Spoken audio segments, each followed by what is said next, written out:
প্রিয় এইচএসসি পরীক্ষার্থীরা, আর মাত্র 2 মাস আছে তোমাদের এইচএসসি পরীক্ষা শুরু হওয়ার। রুটিন অলরেডি সবাই পেয়ে গেছো। তো এই 2 মাসে তোমাদের পড়াটাকে কিভাবে গুছাই নিবা, কিভাবে এইচএসসি টপিকগুলো রিভিশন দিবা, এটা নিয়ে আজকের এই ভিডিওটা আমি বানাচ্ছি। তো চলো আমরা শেয়ার করি কিভাবে আমরা এই 2 মাসে আমাদের প্রস্তুতিটাকে সুন্দরভাবে গুছাই নিতে পারি, যাতে করে আমাদের এইচএসসি এক্সামটা ভালো হয়। ঠিক আছে? ওকে, শুরুতেই যে জিনিসটা বলবো সেটা হচ্ছে যে ফার্স্ট ইয়ার সেকেন্ড ইয়ারে যে টপিকগুলো পড়ছো, সেই টপিকগুলা যদি তোমার এইচএসসি সিলেবাস কভার না করে, মানে এখনো যদি তোমার নতুন সিলেবাস বাকি থাকে, নতুন কোনো চ্যাপ্টার বাকি থাকে, ওই চ্যাপ্টারটা আর নতুন করে পড়ার দরকার নাই।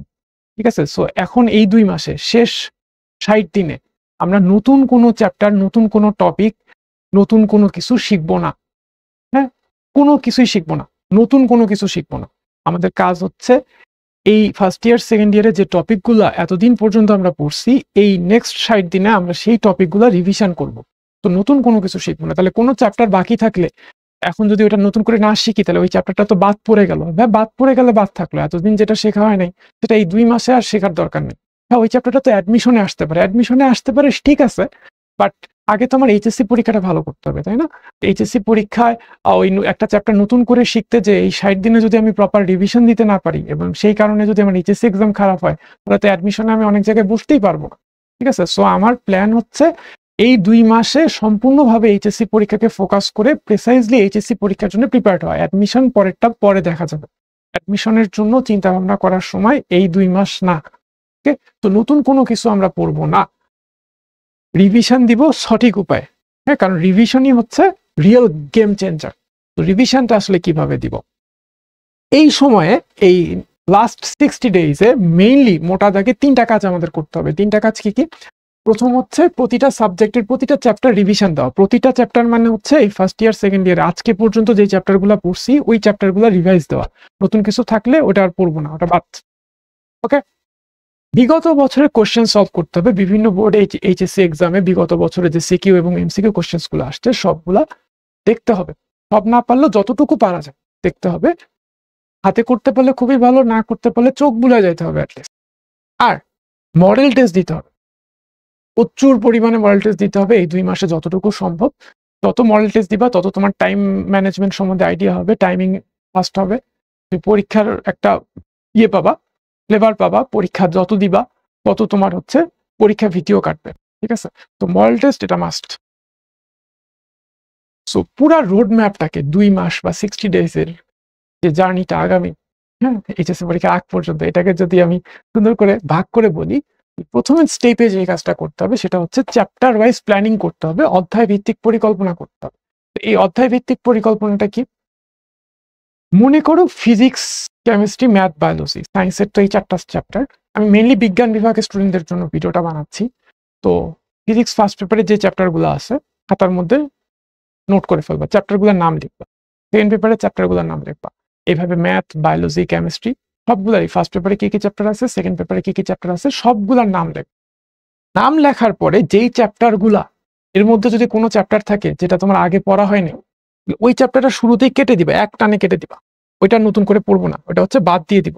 ঠিক আছে? ওই চ্যাপ্টারটা বাদ, এটা আর পড়বো না। এবার যেই চ্যাপ্টারগুলো কাটা হয় নাই, তার মানে হচ্ছে এই চ্যাপ্টারগুলো তোমাকে এখন রিভাইজ করতে হবে, রিভিশন করতে হবে। তো কি করবা এবার? কোন চ্যাপ্টার কত তারিখের মধ্যে রিভাইজ দেওয়া শেষ করবা, সেইটার একটা টাইমলাইন সেট করবা। ধরো যে আমি কনিক অমুক তারিখের মধ্যে শেষ করব, সরল রেখা অমুক তারিখের মধ্যে শেষ করব, জৈব রসায়ন অমুক তারিখের মধ্যে শেষ করব। সবকিছুই কিন্তু করতে হবে 60 দিনে। তো ডেডলাইন যখন ফিক্স করবা তখন এই 60 দিনের কথা মাথায় রেখে ওইভাবেই কিন্তু টাইমিংটা তোমাকে সেট করতে হবে। তো অধ্যায় ভিত্তিক ডেডলাইন সেট করবা। ঠিক আছে? এবার আসো রিভিশন স্ট্র্যাটেজিটা কি হবে। বা ডেডলাইন ফিক্স করবা যখন, তখন একটা কাজ করবা যে টানা ফিজিক্সের সব চ্যাপ্টার, টানা কেমিস্ট্রির সব চ্যাপ্টার না করে, আমার মনে হয়, যদিও ম্যান টু ম্যান ভ্যারি করতে পারে, তুমি এটা করতে পারো যে ফিজিক্সের একটা চ্যাপ্টার করলা, দেন কেমিস্ট্রির একটা করলা, দেন বায়োলজির একটা করলা, দেন ম্যাথের একটা করলা। এইভাবে করতে পারো। সব সাবজেক্টই তোমার ক্রমান্বয়ে পড়া হয়ে যাচ্ছে। রিভিশন স্ট্র্যাটেজি কি হবে? তুমি ডেডলাইন অনুসারে একটা চ্যাপ্টার শেষ করবা, টার্গেট বেসড পড়াশোনা করবো আমরা। হ্যাঁ, একটা চ্যাপ্টার টার্গেট করবো, অ্যাজ আর্লি অ্যাজ পসিবল ডেডলাইনের মধ্যে ওই চ্যাপ্টারটাকে পড়া শেষ করবো। পড়া শেষ করে অবশ্যই ডেডলাইন শেষ হওয়ার আগেই শেষ করবো চ্যাপ্টারটা রিভিশন দেওয়া। তো রিভাইজ দেওয়া শেষ হওয়ার পরে আমরা বিগত বছরের প্রশ্ন দেখব। এই চ্যাপ্টার থেকে বিগত বছরে কি কি কোশ্চেন আসছিল, এমসিকিউ কোশ্চেন আসছিল, কি কি সিকিউ কোশ্চেন আসছিল এইচএসসি পরীক্ষায়, আমরা একটু চোখ বুলায় যাবো। হাতে করার সময় হয়তো এই 60 ডেজে তুমি পাবা না, তো চোখ বুলায় যাবা, ঠিক আছে, চোখ বুলায় যাবা, তাহলে তোমার আইডিয়া জেনারেট হবে যে কি ধরনের কোশ্চেন আসে, ঠিক আছে। ওকে, এবার যেটা করবা, শুধু কোশ্চেনই দেখবা না, কোশ্চেনের সাথে সাথে কিন্তু সমাধানগুলোও দেখবা, চোখ বুলায় যাবা যে বুঝতেছো কিনা বা পারবা কিনা। এরকম আসলে যদি কোনো টপিক থাকে যে টপিকটা তোমার আসার মতো কিন্তু মনে থাকতে যাচ্ছে না, কিছু নামধারী রসায়নের বিক্রিয়া আছে, ফিজিক্স বা ম্যাথের কিছু ফর্মুলা আছে যে মনে থাকতে চায় না, এরকম কিছু যদি থাকে ইম্পর্টেন্ট কিন্তু মনে থাকতেছে না, তো ওইগুলা হাতে লিখে প্র্যাকটিস করবা, কয়েকবার হাতে লিখে ফেলবা, যে কোনো রাফ খাতায় হাতে লিখে ফেলবা, ঠিক আছে। হাতে লিখলে জিনিসটা মনে থাকার সম্ভাবনা বেড়ে যায়। আর অবশ্যই রেগুলার মডেল টেস্ট এটা খুবই ইম্পর্টেন্ট। এ ধরনের বোর্ড এক্সামের আগে, বড় বড় পরীক্ষার আগে মডেল টেস্ট দেওয়ার অভ্যাসটা তৈরি করবা, ঠিক আছে। আর না হলে যদি তুমি সরাসরি এইচএসসি এক্সামে চলে যাও, তাহলে দেখবা যে এমন কিছু ভুল তুমি করে ফেলছো যে ভুলগুলা হয়তো আগে মডেল টেস্ট দিলে তুমি আগেই শুধরানোর সুযোগ পাই। তো আমরা অবশ্যই এইচএসসি এক্সাম দেওয়ার আগে বেশ কয়েকটা মডেল টেস্ট দিয়ে যাবো, ঠিক আছে। আরেকটা কথা, তুমি যখন অধ্যায় ভিত্তিক ডেডলাইন ফিক্স করবা, তখন চাইলে কিন্তু তুমি এই মডেল টেস্টের রুটিন অনুসারে তুমি অধ্যায় ভিত্তিক ডেডলাইন গুলো ফিক্স করতে পারো, যাতে করে মডেল টেস্ট গুলো তুমি ভালো মতো দিতে পারো। তুমি যদি শিখতে মডেল টেস্টে ভর্তি হও বা অন্য কোনো প্ল্যাটফর্মে মডেল টেস্টে ভর্তি হও, মডেল টেস্টের যে রুটিনটা আছে, ওই রুটিনের সাথে ম্যাচ করে তুমি অধ্যায় ভিত্তিক ডেডলাইনটা ফিক্স করতে পারো, ঠিক আছে। আর তুমি যদি মডেল টেস্টের আগে ওই মডেল টেস্ট যতগুলো চ্যাপ্টারের উপরে মডেল টেস্টটা হবে সবগুলো চ্যাপ্টার রিভাইজ শেষ করতে না পারো, তাহলে কি করবা? তাহলেও তুমি মডেল টেস্ট দিবা। মডেল টেস্ট মিস করা যাবে না, সিলেবাস শেষ হোক বা না হোক, যতগুলো চ্যাপ্টারের উপর মডেল টেস্ট হবে সবগুলো চ্যাপ্টার শেষ হইলেও মডেল টেস্ট দিবা, না হইলেও মডেল টেস্ট, ঠিক আছে। পরীক্ষা মিস দিবা না, এটা মাস্ট। একেবারে জিরো প্রিপারেশন থাকলেও মডেল টেস্ট দিবা, মডেল টেস্ট যাতে কোনোভাবেই মিস না হয়। তোমাদের মধ্যে আরেকটা প্রবণতা কাজ করে যে রিভাইজ দিচ্ছ আর বারবার মনে হচ্ছে যে সব পড়া তো ভুলে যাচ্ছি, কিছুই মনে থাকতেছে না, তাহলে পরীক্ষায় কিভাবে লিখবো। এই প্রবলেমটা তোমার আমার সব স্টুডেন্টেরই, সব পরীক্ষার্থীরই কমন সমস্যা। এটা শুধু তোমার একার না, এটা আগে বুঝতে হবে। এটা এরকমই হয়, হিউম্যান ব্রেন এইভাবেই ডিজাইন করা, যে জিনিসটা তুমি পড়ো সেটা আস্তে আস্তে আবার ভুলেও যাও, আবার যখন রিভিশন দাও আবার মনে পড়ে, ঠিক আছে। তো এটাই নিয়ম, আবার দীর্ঘদিন পড়বা না, আবার তুমি ভুলে যাও। তুমি যখন একটা চ্যাপ্টার পড়ে অন্যান্য চ্যাপ্টার গুলোতে সুইচ করছো, তখন আস্তে আস্তে ওই চ্যাপ্টারটা আবার তোমার মনে হচ্ছে যে ভুলে যাচ্ছ। আবার দেখো যে তুমি যখন এইচএসসি পরীক্ষার যখন তুমি দিতে যাবা, তার আগের রাতে কিন্তু তুমি আবার আরেকবার রিভিশন দিবা, তখন কিন্তু তোমার আবার মনে পড়বে। আবার তুমি যখন পরীক্ষা দিতে যাবা, পরীক্ষায় যখন কোশ্চেন পড়ে লিখতে যাবা, তখন দেখবা যদি আগে পড়া থাকে তাহলে আবার ঠিকই মনে পড়তেছে। এটা সবারই হয়, ভুলে যায় বা মনে হয় যে ভুলে গেছি, আসলে ব্রেনের কোথাও না কোথাও স্টোর হয়েই থাকে, ঠিক আছে। তো পরীক্ষা যখন লিখতে যাবা, আগে যদি ঠিকঠাক পড়া থাকে তাহলে অবশ্যই তোমার মনে পড়বে ওই মুখ, ঠিক আছে। সো ভুলে যাচ্ছি এটা নিয়ে আসলে প্যানিক করার কিছু নেই, এটা সবারই হচ্ছে, তোমার হচ্ছে, ঠিক আছে। ওকে, তবে হ্যাঁ, এখানে আমি একটা বলবো, যারা নোট করে পড়ো, নোট করে পড়ার অভ্যাস যাদের, তারা হচ্ছে তাদের রিভাইজ দেওয়াটা সহজ হয়। আর সবসময় যদি একই জায়গা থেকে জিনিসটা পড়া হয়, একটা টপিক যদি সবসময় একটা নির্দিষ্ট জায়গা থেকে পড়া হয়, তাহলে পরীক্ষার হলে মনে পড়ে যে আচ্ছা অমুক জায়গা থেকে তো কোশ্চেনটা আসছে, ওটা তো আমার খাতার ডান দিকের পেজে বা বাঁ দিকের পেজে লেখা ছিল, এই জিনিসটা কিন্তু মনে পড়ে, তখন আসলে মনে করাটা সহজ হয়ে যায়।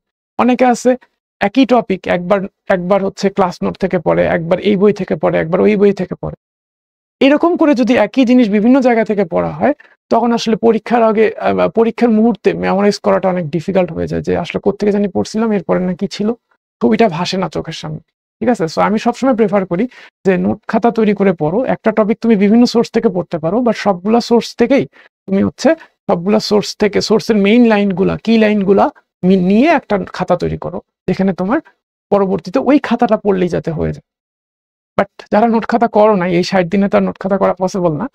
তো এনিওয়ে, যেখান থেকেই পড়ো, একটা টপিক একটা নির্দিষ্ট জায়গা থেকে সবসময় পড়ার চেষ্টা করবা। অবশ্যই এই 2 মাসে তোমার ঘুম ঠিক রাখতে হবে, ঘুম খুবই ইম্পর্টেন্ট। তো তোমার হচ্ছে যেহেতু ঘুম যত বেশি ঘুমাবা তত হচ্ছে পড়ার টাইম কমে যাবে, তো অবশ্যই তুমি 6 ঘন্টা ঘুমাবো, এর কম ঘুমায় না, ঘুমের দরকার আছে। মানুষ যা পড়ে বা যা শিখে সেটা যখন সে ঘুমায় তখন ব্রেনের মধ্যে সেট হয়। তুমি যদি অ্যাটলিস্ট 6 ঘন্টা না ঘুমাও বা পর্যাপ্ত না ঘুমাও, তাহলে তুমি যে নতুন জিনিসটা শিখতেছো বা নতুন পড়াটা পড়তেছো, এটা তো ব্রেনে সেট হওয়ার সময় পাচ্ছে না। তো ব্রেনে তো সেট হইতে হবে, তাই না? তুমি একটা জিনিস ইনপুট নিচ্ছ, শিখতেছো, আর তোমার মেমোরিতে যদি এটা সেট না হয় তাহলে তো লাভ নেই। তো ঘুমের অবশ্যই দরকার আছে। তো পর্যাপ্ত ঘুম যাতে হয় এবং সাউন্ড স্লিপ যাতে হয়, এটা অবশ্যই খেয়াল রাখবা। মাথা ঠান্ডা রাখতে হবে, প্যানিক করা যাবে না।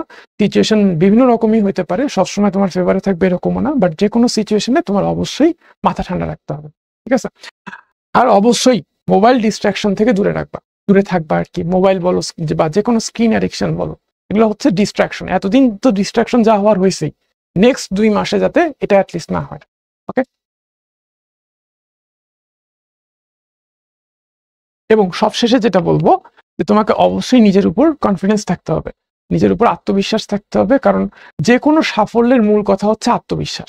তুমি অনেক পরিশ্রম করছো, অনেক পড়ছো, বাট আত্মবিশ্বাস যদি না থাকে তাহলে হচ্ছে তুমি বেস্ট পারফরমেন্সটা তুমি দিতে পারবা না, ঠিক আছে?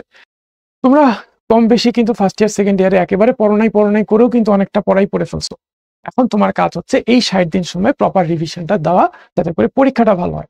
তো নিজের উপর বিশ্বাস রাখো, সৃষ্টিকর্তার উপর বিশ্বাস রাখো, এটাও খুবই ইম্পর্টেন্ট, ঠিক আছে? নিশ্চয়ই সৃষ্টিকর্তা তোমার জন্য ভালো একটা প্ল্যান করে রাখছে, বলাই হয় God is the best planner, ঠিক আছে? সো নিজের উপর বিশ্বাস রাখো, সৃষ্টিকর্তার উপর বিশ্বাস রাখো। আশা করি তোমার জন্য যেটা ভালো, তোমার জন্য যেটা বেস্ট, সেই রেজাল্টটাই তোমার জন্য ওয়েট করে।